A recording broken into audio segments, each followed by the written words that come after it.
Wuthering Heights by Emily Bronte. Chapter 27. 7 days glided away, everyone marking its course by the henceforth rapid alteration of Edgar Linton's state. The havoc that months had previously wrought was now emulated by the inroads of hours. Catherine we would fain have deluded yet, but her own quick spirit refused to delude her. It divined in secret, and brooded on the dreadful probability, gradually ripening into certainty. She had not the heart to mention her ride when Thursday came round. I mentioned it for her, and obtained permission to order her out of doors, for the library, where her father stopped a short time daily, the brief period he could bear to sit up, and his chamber had become her whole world. She grudged each moment that did not find her bending over his pillow or seated by his side. Her countenance grew wan with watching and sorrow, and my master gladly dismissed her to what he flattered himself would be a happy change of scene and society, drawing comfort from the hope that she would not now be left entirely alone after his death. He had a fixed idea, I guessed by several observations he let fall, that as his nephew resembled him in person, he would resemble him in mind, for Linton's letters bore few or no indications of his defective character, and I, through pardonable weakness, refrained from correcting the error, asking myself what good there would be in disturbing his last moments with information that he had neither power nor opportunity to turn to account. We deferred our excursion till the afternoon, a golden afternoon of August, every breath from the hills so full of life that it seemed whoever respired it, though dying, might revive. Catherine's face was just like the landscape, shadows and sunshine flitting over it in rapid succession, but the shadows rested longer, and the sunshine was more transient, and her poor little heart reproached itself for even that passing forgetfulness of its cares. We discerned Linton watching at the same spot he had selected before. My young mistress alighted and told me that, as she was resolved to stay a very little while, I had better hold the pony and remain on horseback, but I dissented. I wouldn't risk losing sight of the charge committed to me a minute, so we climbed the slope of heath together. Master Heathcliff received us with greater animation on this occasion, not the animation of high spirits, though, nor yet of joy. It looked more like fear. "Is it late?" he said, speaking short and with difficulty. "Is not your father very ill? I thought you wouldn't come." "Why won't you be candid?" cried Catherine, swallowing her greeting. "Why cannot you say at once you don't want me? It is strange, Linton, that for the second time you have brought me here on purpose, apparently to distress us both, and for no reason besides." Linton shivered, and glanced at her, half supplicating, half ashamed, but his cousin's patience was not sufficient to endure this enigmatical behaviour. "My father is very ill," she said, "and why am I called from his bedside? Why didn't you send to absolve me from my promise, when you wished I wouldn't keep it? Come, I desire an explanation. Playing and trifling are completely banished out of my mind, and I can't dance attendance on your affections now." "My affections?" he mumbled. "What are they? For heaven's sake, Catherine, don't look so angry. Despise me as much as you please. I am a worthless, cowardly wretch. I can't be scorned enough, but I'm too mean for your anger. Hate my father and spare me for contempt." "Nonsense!" cried Catherine in a passion. "Foolish, silly boy! And there he trembles, as if I were really going to touch him. You needn't bespeak contempt, Linton. Anybody will have it spontaneously at your service. Get off. I shall return home. It is folly dragging you from the hearthstone and pretending. What do we pretend? Let go of my frock. If I pitied you for crying and looking so very frightened, you should spurn such pity. Ellen, tell him how disgraceful this conduct is. Rise and don't degrade yourself into an abject reptile. Don't!" With streaming face and an expression of agony, Linton had thrown his nerveless frame along the ground. He seemed convulsed with exquisite terror. "Oh," he sobbed, "I can't bear it! Catherine, Catherine, I'm a traitor too, and I dare not tell you. But leave me, and I shall be killed. Dear Catherine, my life is in your hands, and you have said you loved me, and if you did, it wouldn't harm you. You'll not go then, kind, sweet, good Catherine? And perhaps you will consent, and he'll let me die with you." My young lady, on witnessing his intense anguish, stooped to raise him. The old feeling of indulgent tenderness overcame her vexation, and she grew thoroughly moved and alarmed. "Consent to what?" she asked. "To stay? Tell me the meaning of this strange talk, and I will. You contradict your own words and distract me. Be calm and frank, and confess at once all that weighs on your heart. You wouldn't injure me, Linton, would you? You wouldn't let any enemy hurt me, if you could prevent it? I'll believe you are a coward for yourself, but not a cowardly betrayer of your best friend." "But my father threatened me," gasped the boy, clasping his attenuated fingers. "And I dread him. I dread him. I dare not tell." "Oh, well," said Catherine, with scornful compassion, "keep your secret. I'm no coward. Save yourself. I'm not afraid." Her magnanimity provoked his tears. He wept wildly, kissing her supporting hands, and yet could not summon courage to speak out. I was cogitating what the mystery might be, and determined Catherine should never suffer to benefit him or anyone else by my goodwill, when, hearing a rustle among the ling, I looked up and saw Mr. Heathcliff almost close upon us, descending the heights.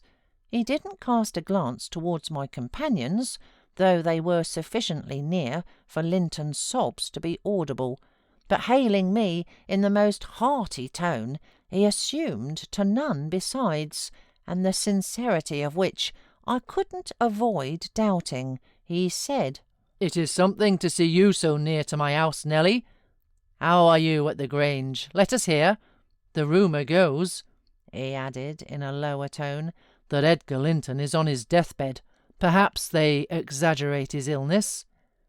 "No, my master is dying," I replied. "It is true enough. A sad thing it will be for us all, but a blessing for him." "How long will he last, do you think?" he asked. "I don't know," I said.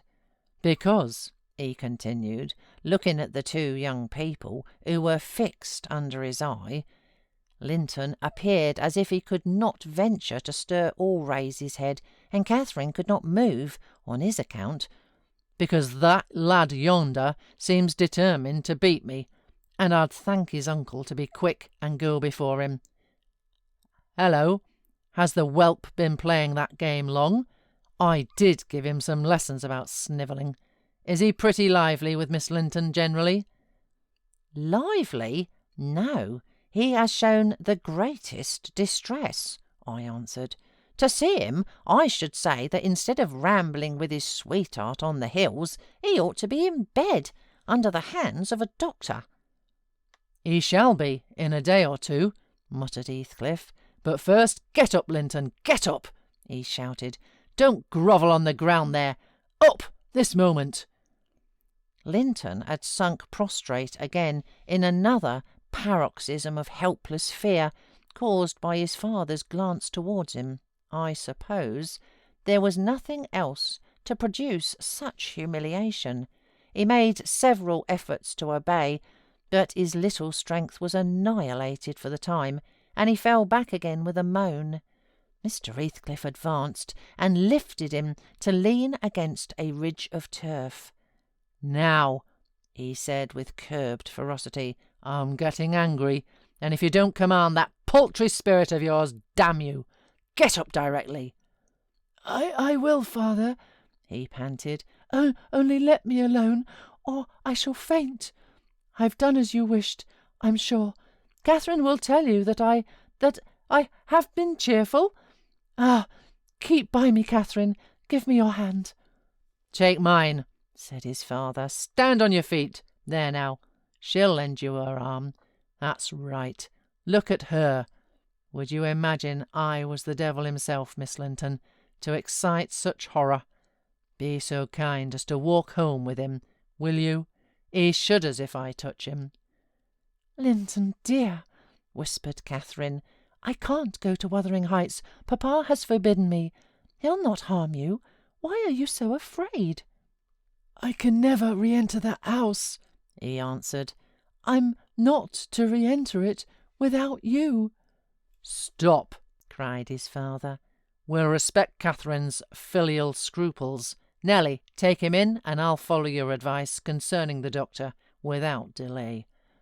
"You'll do well," replied I, "but I must remain with my mistress. To mind your son is not my business." "You are very stiff," said Heathcliff. "I know that, but you'll force me to pinch the baby and make it scream before it moves your charity. Come then, my hero. Are you willing to return, escorted by me?" He approached once more, and made as if he would seize the fragile being, but shrinking back, Linton clung to his cousin and implored her to accompany him with a frantic importunity that admitted no denial. However I disapproved, I couldn't hinder her. Indeed, how could she have refused him herself? What was filling him with dread we had no means of discerning, but there he was, powerless under its gripe, and any addition seemed capable of shocking him into idiocy. We reached the threshold, Catherine walked in, and I stood waiting till she had conducted the invalid to a chair, expecting her out immediately, when Mr. Heathcliff, pushing me forward, exclaimed, "My house is not stricken with the plague, Nelly, and I have a mind to be hospitable to-day. Sit down, and allow me to shut the door." He shut and locked it also. I started. "You shall have tea before you go home," he added. "I am by myself. Hareton is gone with some cattle to the Leas, and Zillah and Joseph are off on a journey of pleasure, and, though I'm used to being alone, I'd rather have some interesting company, if I can get it. Miss Linton, take your seat by him. I give you what I have. The present is hardly worth accepting, but I have nothing else to offer. It is Linton, I mean. How does she stare? It's odd what a savage feeling I have to anything that seems afraid of me. Had I been born where laws are less strict and tastes less dainty, I should treat myself to a slow vivisection of those two as an evening's amusement." He drew in his breath, struck the table, and swore to himself. "By hell, I hate them." "I'm not afraid of you," exclaimed Catherine, who could not hear the latter part of his speech. She stepped close up, her black eyes flashing with passion and resolution. "Give me that key. I will have it," she said. "I wouldn't eat or drink here if I was starving." Heathcliff had the key in his hand that remained on the table. He looked up, seized with a sort of surprise at her boldness. or possibly reminded by her voice and glance of the person from whom she inherited it. She snatched at the instrument and half succeeded in getting it out of his loosened fingers, yet her action recalled him to the present. He recovered it speedily. "Now, Catherine Linton," he said, "stand off, or I shall knock you down, and that will make Mrs. Dean mad." Regardless of this warning, she captured his closed hand and its contents again. "We will go," she repeated, exerting her utmost efforts to cause the iron muscles to relax, and finding that her nails made no impression, she applied her teeth pretty sharply. Heathcliff glanced at me, a glance that kept me from interfering a moment. Catherine was too intent on his fingers to notice his face. He opened them suddenly and resigned the object of dispute, but ere had she well secured it, he seized her with the liberated hand and, pulling her on his knee, administered with the other a shower of terrific slaps on both sides of the head, each sufficient to have fulfilled his threat, had she been able to fall. At this diabolical violence, I rushed on him furiously. "You villain!" I began to cry. "You villain!" A touch on the chest silenced me. I am stout and soon put out of breath, and, what with that and the rage, I staggered dizzily back, and felt ready to suffocate, or to burst a blood vessel. The scene was over in 2 minutes. Catherine, released, put her 2 hands to her temples, and looked just as if she were not sure whether her ears were off or on. She trembled like a reed, poor thing, and leant against the table, perfectly bewildered. "I know how to chastise children, you see," said the scoundrel grimly as he stooped to repossess himself of the key, which had dropped to the floor. "Go to Linton now, as I told you, and cry at your ease. I shall be your father to-morrow, all the father you'll have in a few days, and you shall have plenty of that. You can bear plenty, you know, weakling. You shall have a daily taste, if I catch such a devil of a temper in your eyes again." Cathy ran to me instead of Linton, and knelt down, and putting her burning cheek on my lap, weeping aloud. Her cousin had shrunk into a corner of the settle, as quiet as a mouse, congratulating himself, I dare say, that the correction had alighted on another than him. Mr. Heathcliff, perceiving us all confounded, rose and expeditiously made the tea himself. The cups and saucers were laid ready. He poured it out and handed me a cup. "Wash away your spleen," he said, "and help your own naughty pet and mine. It is not poisoned, though I prepared it. I'm going out to seek your horses." Our first thought on his departure was to force an exit somewhere. We tried the kitchen door, but that was fastened outside. We looked at the windows. They were too narrow for even Cathy's little figure. "Master Linton," I cried, seeing we were regularly imprisoned, "you know what your diabolical father is after, and you shall tell us, or I'll box your ears, as he has done your cousin's." "Yes, Linton, you must tell," said Catherine. "It was for your sake I came, and it will be wickedly ungrateful if you refuse." "Give me some tea, I'm thirsty, and then I'll tell you," he answered. "Mrs. Dean, go away, I don't like your standing over me. Now, Catherine, you are letting your tears fall into my cup. I won't drink that. Give me another." Catherine pushed another to him and wiped her face. I felt disgusted at the little wretch's composure, since he was no longer in terror for himself. The anguish he had exhibited on the moor subsided as soon as ever he entered Wuthering Heights, so I guessed he had been menaced with an awful visitation of wrath if he failed in decoying us there, and That accomplished, he had no further immediate fears. "Papa wants us to be married," he continued, after sipping some of the liquid, "and he knows your papa wouldn't let us marry now, and he's afraid of my dying if we wait, so we are to be married in the morning, and you are to stay here all night, and if you do as he wishes, you shall return home next day, and take me with you." "Take you with her, pitiful changeling!" I exclaimed. "You marry? Why, the man is mad, or he thinks us fools, every one. And do you imagine that beautiful young lady, that healthy, hearty girl, will tie herself to a little perishing monkey like you? Are you cherishing the notion that anybody, let alone Miss Catherine Linton, would have you for a husband? You want whipping for bringing us all in here, with your dastardly pooling tricks, and don't look so silly now. I've a very good mind to shake you severely for your contemptible treachery and your imbecile conceit." I did give him a slight shaking, but it brought on the cough, and he took to his ordinary resource of moaning and weeping, and Catherine rebuked me. "Stay all night? No," she said, looking slowly around.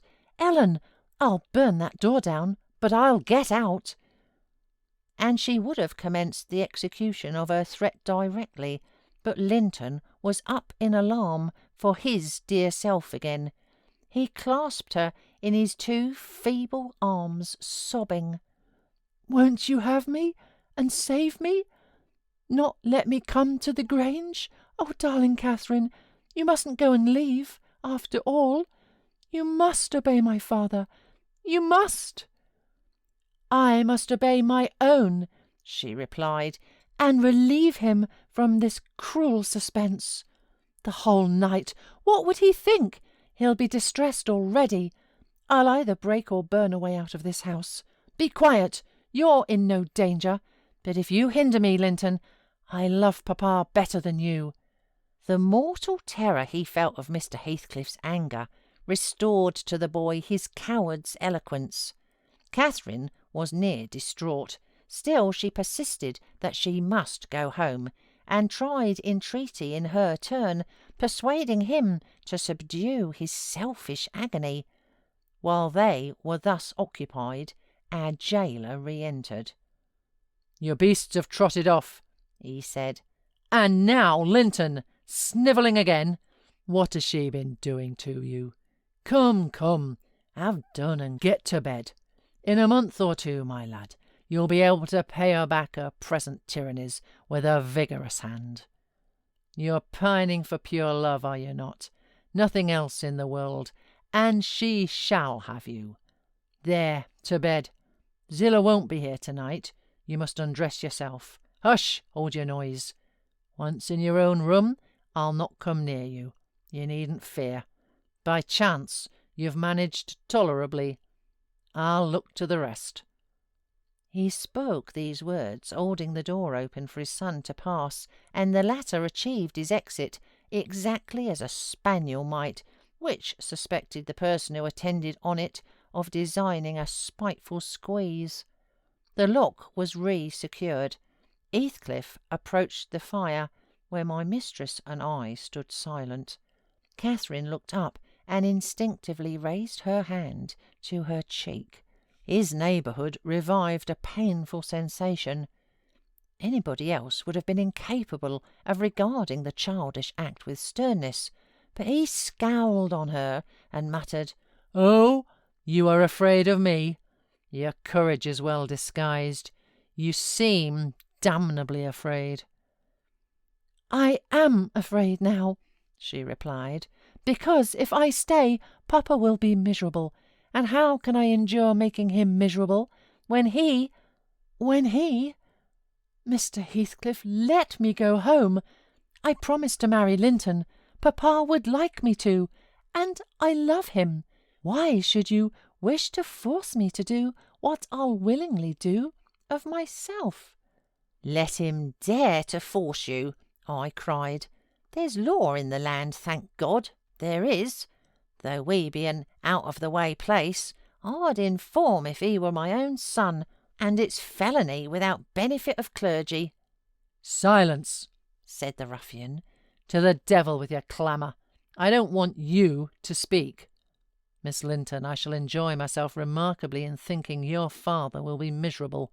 I shall not sleep for satisfaction. You could have it on no surer way of fixing your residence under my roof for the next 24 hours than informing me that such an event would follow. As to your promise to marry Linton, I'll take care you shall keep it, for you shall not quit this place till it is fulfilled." "Send Ellen, then, to let Papa know I'm safe," exclaimed Catherine, weeping bitterly. "Or marry me now. Poor Papa! Ellen, he'll think we're lost. What shall we do?" "Not he. He'll think you are tired of waiting on him and run off for a little amusement," answered Heathcliff. "You cannot deny that you entered my house of your own accord, in contempt of his injunctions to the contrary, and it is quite natural that you should desire amusement at your age, and that you would weary of nursing a sick man, and that man only your father. Catherine, his happiest days were over when your days began. He cursed you, I dare say, for coming into the world. I did, at least. And it would just do if he cursed you as he went out of it. I'd join him. I don't love you. How should I? Weep away. As far as I can see, it will be your chief diversion hereafter, unless Linton make amends for other losses, and your provident parent appears to fancy he may. His letters of advice and consolation entertained me vastly. In his last he recommended my jewel to be careful of his, and kind to her when he got her. Careful and kind, that's paternal. But Linton requires his whole stock of care and kindness for himself. Linton can play the little tyrant well. He'll undertake to torture any number of cats, if their teeth be drawn and their claws pared. You'll be able to tell your uncle fine tales of his kindness when you get home again, I assure you." "You're right there," I said. "Explain your son's character. Show his resemblance to yourself, and then, I hope, Miss Cathy will think twice before she takes the cockatrice." "I don't much mind speaking of his amiable qualities now," he answered, "because she must either accept him or remain a prisoner, and you along with her, till your master dies. I can detain you both quite concealed here. If you doubt, encourage her to retract her word, and you'll have the opportunity of judging." "I'll not retract my word," said Catherine. "I'll marry him within this hour, if I may go to Thrushcross Grange afterwards. Mr. Heathcliff, you're a cruel man, but you're not a fiend, and you won't, from mere malice, destroy irrevocably all my happiness. If Papa thought I had left him on purpose, and if he died before I returned, could I bear to live? I've given over crying, but I'm going to kneel here at your knee, and I'll not get up, and I'll not take my eyes from your face till you look back at me. No, don't turn away. Do look. You'll see nothing to provoke you. I don't hate you. I'm not angry that you struck me. Have you never loved anybody in all your life, uncle? Never? Ah, you must look once.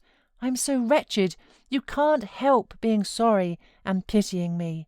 "Keep your F's fingers off and move, or I'll kick you," cried Heathcliff, brutally repulsing her.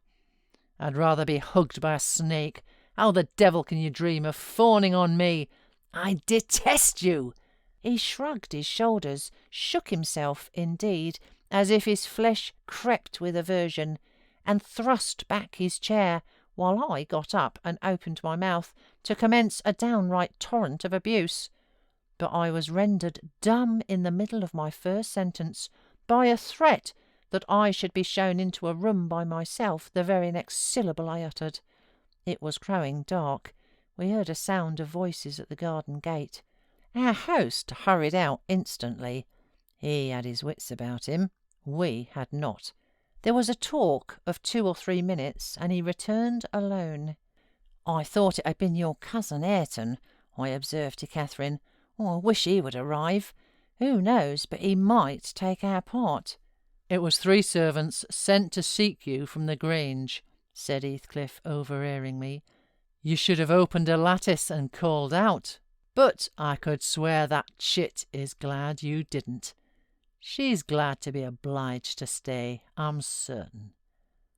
At learning the chance we had missed, we both gave vent to our grief without control, and he allowed us to wail on till 9 o'clock. Then he bid us go upstairs, through the kitchen, to Zilla's chamber, and I whispered my companion to obey.